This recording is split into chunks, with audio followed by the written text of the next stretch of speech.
Dear students, आज एक और नया टॉपिक हम ले रहे हैं रे ऑप्टिक्स में, चैप्टर 9 में। बहुत ही इम्पॉर्टेंट है, जनरली ये पूछा जाता है एग्जाम्स में। तो क्या है लेंस मेकर्स फार्मूला? वो है 1/f is equal to n/1 - 1 whole multiplied by 1/r1 - 1/r2. F is the focal length of the lens. N/1 is the refractive index of the material of the lens.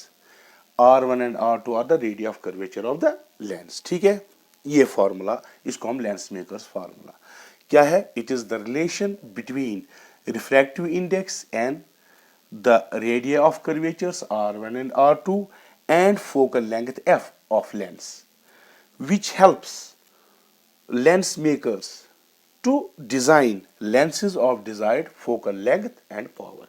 यानी ये जो formula है, अगर हम lens जैसे मेरे spec है या कोई भी लेंस बनानी हो तो वो लेंस मेकर को ये हेल्प करती है कि हमें उसके रेडियस जो पावर दिया होगा या फोकल लेंथ जो प्रिस्क्राइब करेगा डॉक्टर या किसी भी चीज़ के लिए अगर ज़रूरत हो जिसका लेंस का पावर या फोकल लेंथ दी गई हो, तो ये फार्मूला हिसाब से वो उसको बनाते हैं। ठीक है ना, ये एप्लीकेबल है to all types of lenses whether convex और कॉनकेव। ठीक है, आप इसका स्क्रीनशॉट ले लो, ये डेफिनेशन है लेंस मेकर्स फार्मूला की। तो अब हम फार्मूला डिराइव करेंगे। ओके, तो अब हम डिराइव करेंगे। लेट अस सपोज दैट हमारे पास एक कॉन्वेक्स लेंस है, डबल कॉन्वेक्स लेंस, ठीक है, जिसका C ऑप्टिकल सेंटर है।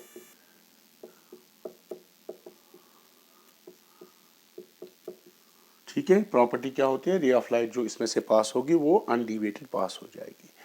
लेट अस सपोज दैट इसकी ये प्रिंसिपल एक्सिस है, इसके दो कर्व्ड सरफेस से लेट अस से A, B और C। ठीक है, और यहां से जो कर्व्ड सरफेस है A, लेट अस से this is D and C। तो दो कर्व्ड सरफेस है AD, ABD and ADC।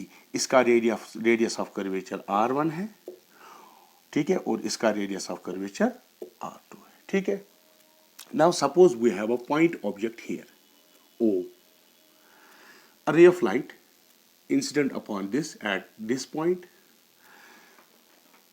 in rarer medium. let us suppose इस rarer medium का रिफ्रैक्टिव इंडेक्स n1 है और जो लेंस का मटेरियल है उसका रिफ्रैक्टिव इंडेक्स n2 है। नाउ जब ये रे ऑफ लाइट पास होगी तो यहां पर ये डिफ्रैक्ट होगी थोड़ी सी, उसके बाद जब ये इस कर्व्ड सरफेस पे आएगी तो इसको और बेंड करके यहां पर हमें फाइनल इमेज आई देगी इस पॉइंट पे। ठीक है, बात समझ में आई? अब ये जो इमेज बनता है ऑब्जेक्ट का इस पॉइंट पे, ये कैसे बनता है इसको हम दो स्टेप्स में सॉल्व कर सकते हैं। ओके, तो पहला जो है, हम पहले ये कर्व्ड सरफेस लेंगे। देखिए A, B, D, C। Okay,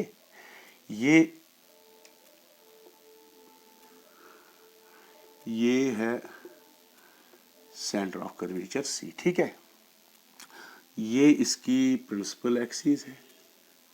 ठीक है, तो ये हमारा ऑब्जेक्ट है, रेयर मीडियम या रिफ्रैक्टिव इंडेक्स का n1 है। तो ऑब्जेक्ट जब यहां होगा, ठीक, तो रे ऑफ लाइट यहां पर इंसिडेंट होगी। अब ये जो कर्व्ड सरफेस है, हम मानते हैं ये डेंसर मीडियम में जाएगी, ये एक्सटेंडेड है। ठीक है, इसका ये मीडियम एक्सटेंडेड है ऐसे।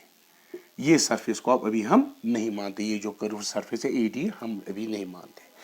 इसमें क्या होगा, अगर यहां पर इंसिडेंट है, let us suppose this is centre of curvature of this curved spherical surface, let us से C1, so that BC1 is R1। ठीक है, वो बाद में देखेंगे इसका साइन क्या होगा। अब यहां पर हम नॉर्मल डालेंगे। नॉर्मल आपको पता है सेंटर ऑफ कर्वेचर से डालते हैं ऐसे। ठीक, तो ये नॉर्मल एंगल ऑफ इंसिडेंस हो गया। तो अब रे क्या होगी, ये रेयर टू डेंसर मीडियम आएगी, it will bend towards the normal. तो जब ये टुवर्ड्स द नॉर्मल बहेगी तो यहां पर समझो उसने इमेज बना दिया, लेट अस से I'। ये इंटरमीडिएट पॉइंट है क्योंकि अभी दूसरी कर्व्ड सरफेस भी वो उसको और बेंड करेगी। ठीक है, तो यहां पर हमें ये इमेज बनाता है due to curved surface ADC. Now अभी हमने स्फेरिकल सरफेस का पढ़ा है। So when the object lies in rarer medium and image is formed in denser medium the at a convex refracting surface. तो वो फॉर्मूला क्या थी? वो थी n1, तो ऑब्जेक्ट अभी क्या है? रेयरर मीडियम, तो वही फॉर्मूला लगा देंगे, माइनस यू प्लस n2। ठीक, लेट अस सपोज ये डिस्टेंस बी I1, चूंकि ये सेम डायरेक्शन ऑफ लाइट में है, तो ये लेट अस सपोज ये यहां से यहां तक, ये इस पॉइंट तक V1 है।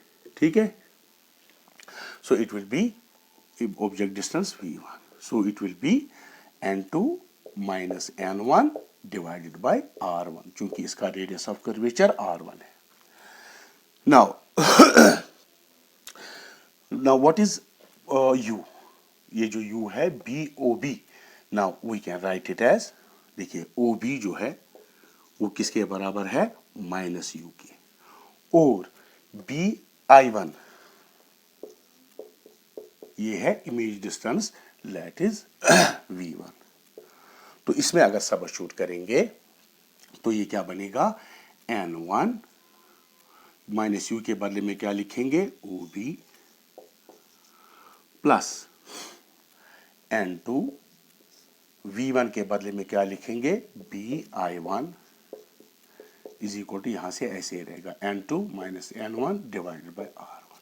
ठीक है, now we will make thin lens approximation. अगर ये थिन लेंस है, क्या करेंगे हम? Thin lens approximation.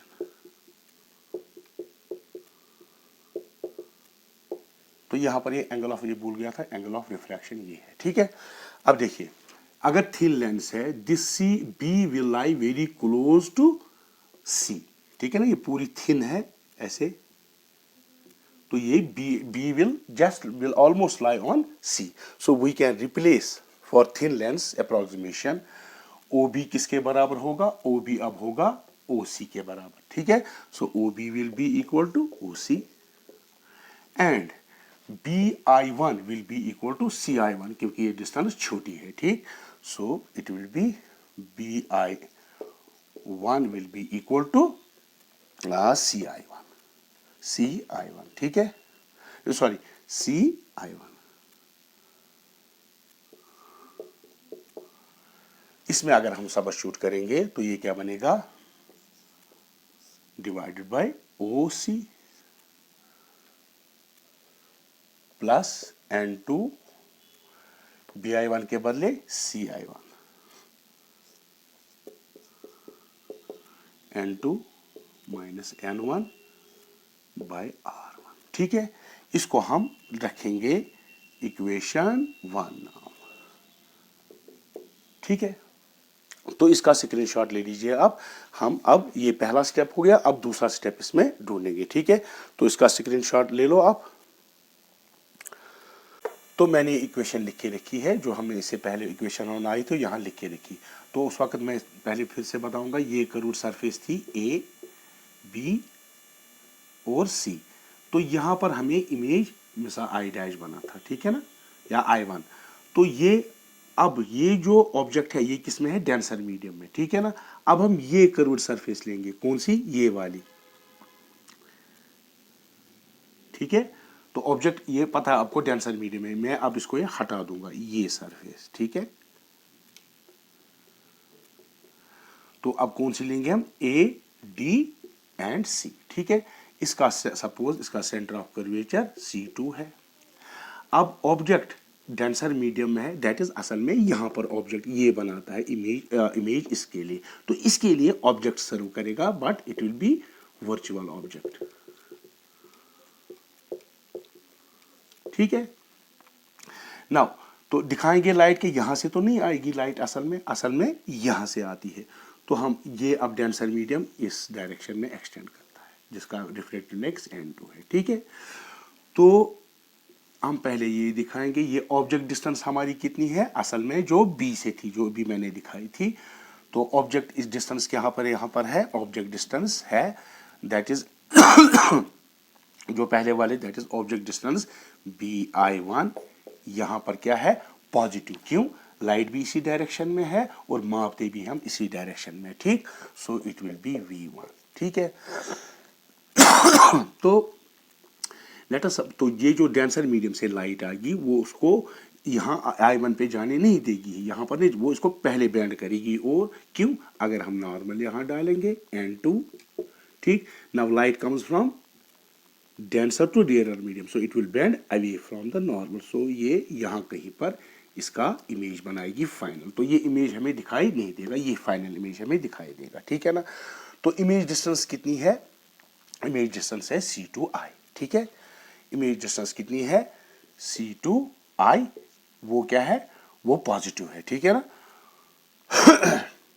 वो हम B लिखते हैं।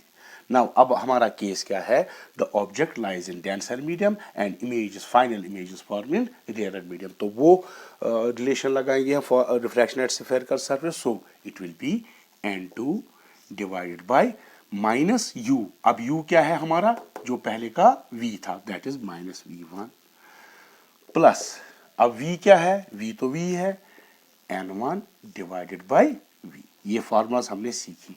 वो क्या है, चूंकि R1 दिस इज फेसिंग, यहाँ जो ऑब्जेक्ट है दिखाई तो यहाँ पर, लेकिन असल में यहाँ से लाइट आ रही है, it is facing the concave surface, so it will be negative. So यहाँ पर चेंज हो जाएगा N1 minus N2 divide by R2, ठीक है।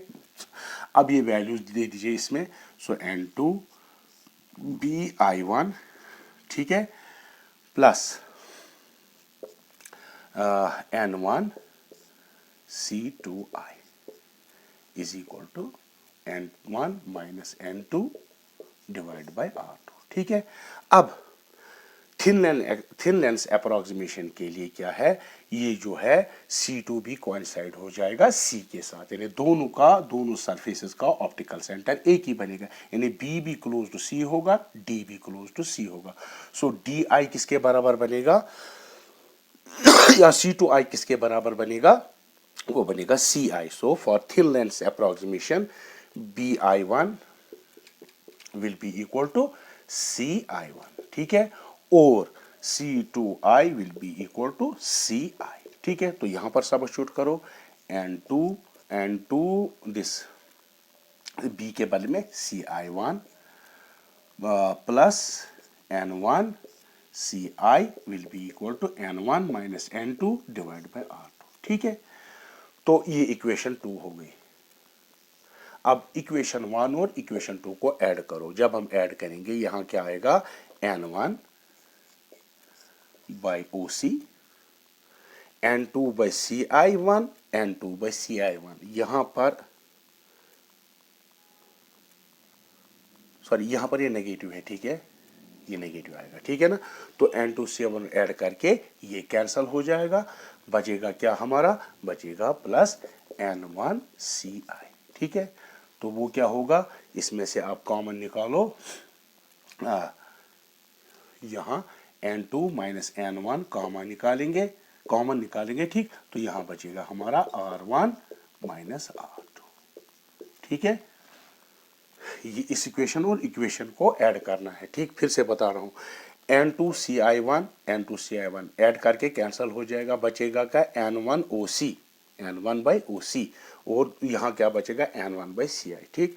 Now N1 by OC, what is N1 by OC, OC क्या है, ऑब्जेक्ट डिस्टेंस है ना, OC ऑब्जेक्ट डिस्टेंस लेंस में है, तो ये माइनस U, ठीक, N1 बाई माइनस U, ठीक है, plus N1 by CI। What is CI, C is the final distance of the image, final जो इमेज बनती है, ये V हो गया, ठीक है। So it will B V, यहां से क्या होगा N2 minus N1 1 by R1 minus 1 by R2, ठीक है। N1 को कॉमन निकालो, इस साइड में डिवाइड होगा, इसको रब करते हैं, इसकी अब जरूरत नहीं है, निकालेंगे, यहाँ बचेगा 1 by minus U plus 1 by V is equal to, यहाँ से क्या होगा, ये होगा n2 बाई n1 माइनस 1, आप इसको अरेंज करके ये निकलेगा 1 by r1 minus 1 by r2, ठीक है, ये रिलेशन है। Now if the object is at infinity, यानी दूर है, लेंस से दूर है, अगर 10 सेंटीमीटर के लेंस है, समझो 2-4 मीटर दूर है एक ऑब्जेक्ट, वो इन्फिनिटी मानेंगे हम। सो यू हमारा object distance infinity, then image is formed at focus, then जो इमेज डिस्टेंस होगी वो फोकस होगी। तो यहाँ पर अगर आप सबस्टिट्यूट करोगे, ये 1 बाई माइनस इन्फिनिटी, v के बदले में 1 by F, n2 by n1, इसको ऐसे भी लिखते हैं n21 refractive index of denser medium with respect to the rare medium, ठीक है, जो यहाँ पर हमने बताया है, ठीक, 1 by r1 minus 1 by r2, ठीक है। So 1 by infinity will be 0, so we will get 1 by f is equal to n2 minus n21 minus 1 into 1 by r1 r2, ये है लेंस मेकर्स फार्मूला। इसको ऐसे भी लिख सकते हैं 1 बाई एफ, n2 को सीधे हम n रिफ्रैक्टिव इंडेक्स लिखते हैं 1, ठीक है, this is the lens makers formula. If we compare this equation and this equation, ये सेम है, हम n21 लिखो या चलो मैं यहाँ लिखता हूँ n21, या इसको ही कंपेयर करेंगे, ठीक है। तो if we compare this and this equation, तो राइट साइड इन दोनों का सेम है, तो लेफ्ट साइड इक्वेट होंगे। So 1 by F is equal to 1 by V minus 1 by U, that is thin lens formula. तो हम इसे अगर आपका क्वेश्चन आएगा derive equation for lens makers formula and hence derive the equation for thin lens formula, जो focal lens image distance और object distance को relate करे, तो ऐसे निकाल सकते हो, ठीक है ना। तो आप स्क्रीनशॉट ले लो, कुछ न्यूमेरिकल करेंगे। न्यूमेरिकल है, a glass lens has focal length of 5 centimetre in air, what will be its focal length in water, given that absolute refractive index and refractive of glass with respect to air is 1.51 and that of water is 1.33। तो यहाँ पर हमें एक जानकारी मिलती है कि अगर लेंस एयर में कुछ फोकल लेंथ शो कर रही है, अगर वाटर में डूबेंगे या किसी लिक्विड में उसको डुबो देंगे तो वो दूसरी ये फोकल लेंथ चेंज मतलब दिखाएगी, यानी कांस्टेंट नहीं रहेगी, डिफरेंट होगी। तो हमने देखा था जो लेंस मेकर्स फार्मूला थी 1 by F is equal to, यहाँ पर हमने क्या लिखा था 1n2 माइनस 1, ठीक है, 1 by r1 minus 1 by r2, ठीक है, ये फर्स्ट मीडियम है, ये सेकंड में, that is refractive index of second medium with respect to first medium. तो पहला यहाँ पर क्या था एयर, तो f1 by focal length in air fa will be equal to, तो पहला मीडियम क्या है एयर, दूसरा मीडियम है वाटर, ठीक है, माइनस 1 बाई r1। तो जब इस लेंस को वाटर में डुबोते हैं, let us assume that it shows the focal length of fw, that is 1 by fw will be equal to, अब पहला मीडियम क्या है वाटर, दूसरा मीडियम क्या है glass, minus 1 by r1 minus 1 by r2, ठीक है, this is equation 1 and this is equation 2। so we will divide these two, what we will get, dividing equation 1 by equation 2, we will get f water will be equal to f air, आप arrange करके terms को ये cancel हो जाएगा, it will be a n w minus 1 divided by w n g minus 1, ये होगा, ठीक है।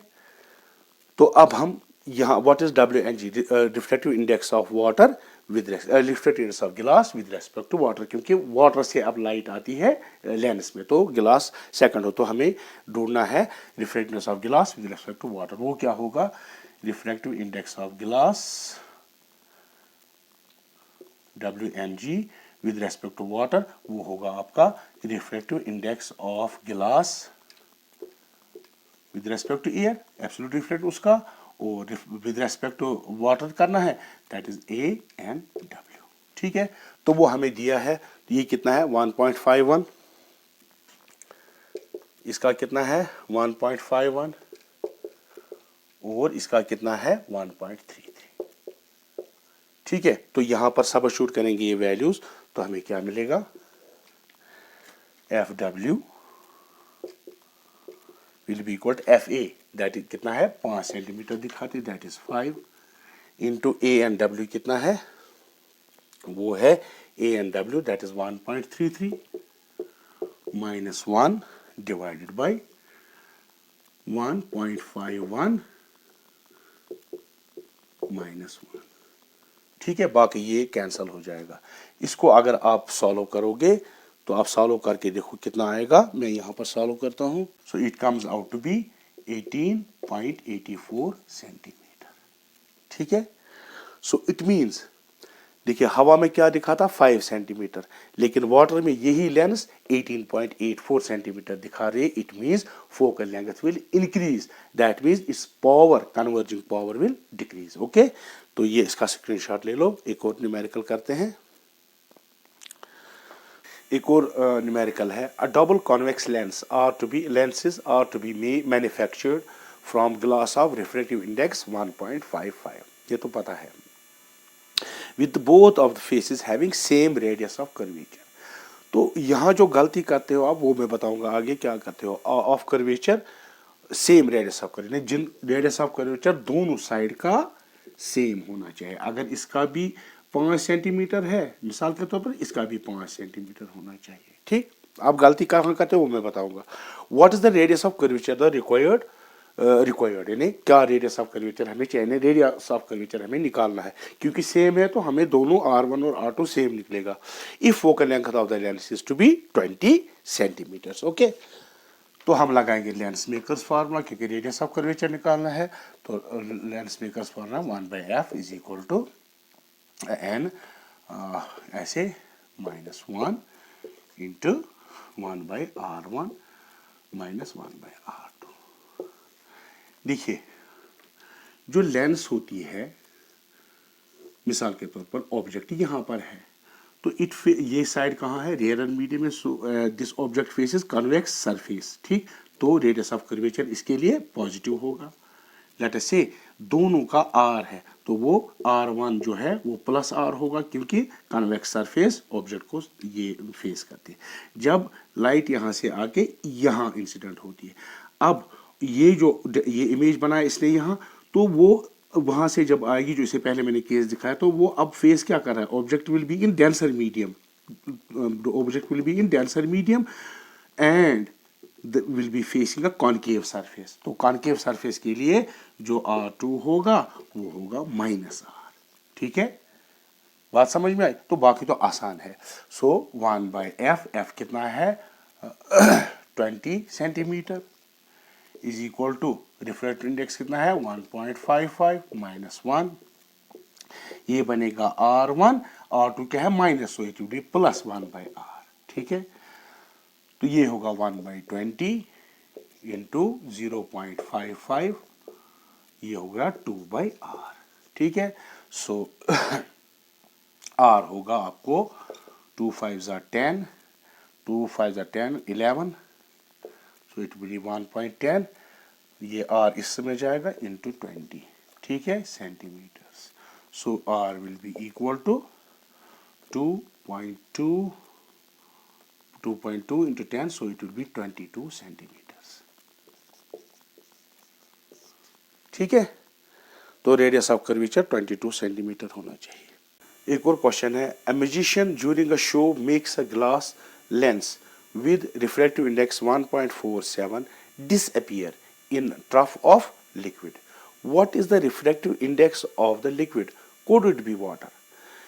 एक मैजिशियन के पास लेंस होती है जिसका रिफ्रैक्टिव इंडेक्स n 1.47 होता है। ठीक, तो वो उसको एक लिक्विड ट्रफ लिक्विड में डालता है, तो वो गायब हो जाती है, दिखाई नहीं देती है। ठीक, क्यों दिखाई नहीं देती है?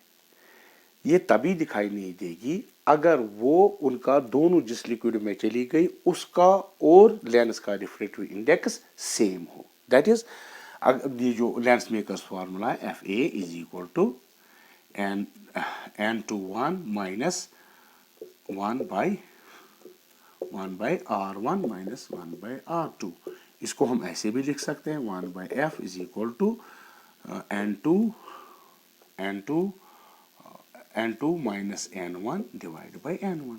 ठीक है, नाउ जब दोनों का रिफ्रैक्टिव इंडेक्स सेम हो तो लाइट सीधे चली जाएगी, स्ट्रेट लाइन, वो बेंडिंग नहीं करेगी। उसका मतलब है बेंडिंग से हमें रिफ्रैक्शन होती है, तो जब रिफ्रैक्शन ही नहीं होगी तो हमें क्या होगा, एक ही मीडियम होगा तो वो उसमें वो दिखाई नहीं देगी। क्यों, कैसे होगा वो, then n2 must be equal to same होना चाहिए, उस लिक्विड का भी और उस लेंस का भी।